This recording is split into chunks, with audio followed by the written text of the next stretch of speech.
أعوذ بالله من الشيطان الرجيم.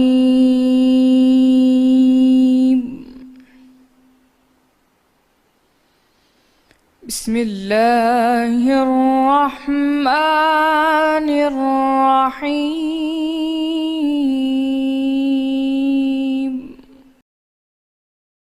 آپ یہ کہہ دیجئے کہ میرے اور تمہارے درمیان اللہ ہی گواہ کافی ہے۔ جو چیز آسمانوں میں اور زمین میں ہے وہ سب کو جانتا ہے، اور جن لوگوں نے باطل کو مانا اور اللہ سے انکار کیا وہی نقصان اٹھانے والے ہیں۔ اور یہ لوگ تم سے عذاب کے لیے جلدی کر رہے ہیں۔ اگر ایک وقت مقرر نہ ہو چکا ہوتا تو ان پر عذاب آ بھی گیا ہوتا، اور وہ کسی وقت میں ان پر ضرور ناگہاں آ کر رہے گا، اور ان کو معلوم بھی نہ ہوگا۔ یہ تم سے عذاب کے لیے جلدی کر رہے ہیں، اور دوزخ تو کافروں کو گھیر لینے والی ہے۔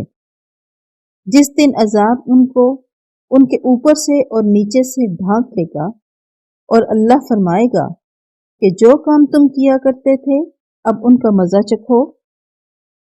اے میرے بندو، جو ایمان لائے ہو، میری زمین فراخ ہے تو میری ہی عبادت کرو۔ ہر متنفس یعنی جاندار موت کا مزہ چکھنے والا ہے۔ پھر تم ہماری طرف لوٹ کر آؤ گے، اور جو لوگ ایمان لائے اور نیک عمل کرتے رہے ان کو ہم بہشت کے اونچے اونچے محلوں میں جگہ دیں گے، جن کے نیچے نہریں بہہ رہی ہیں، ہمیشہ ان میں رہیں گے۔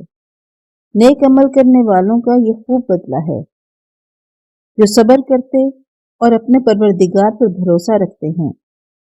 اور بہت سے جانور ہیں جو اپنا رزق اٹھائے نہیں پھرتے، اللہ ہی ان کو رزق دیتا ہے، اور تم کو بھی، اور وہ سننے والا اور جاننے والا ہے۔ اور اگر ان سے پوچھو کہ آسمانوں اور زمین کو کس نے پیدا کیا، اور سورج اور چاند کو کس نے زیر فرمان کیا، تو کہہ دیں گے اللہ نے۔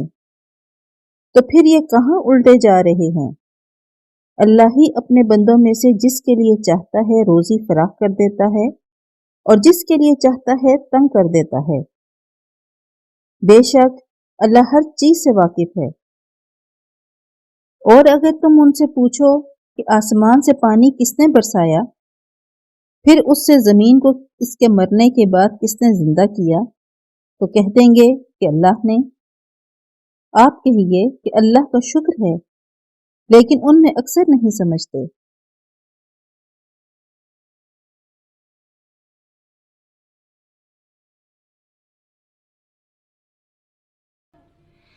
صدق اللہ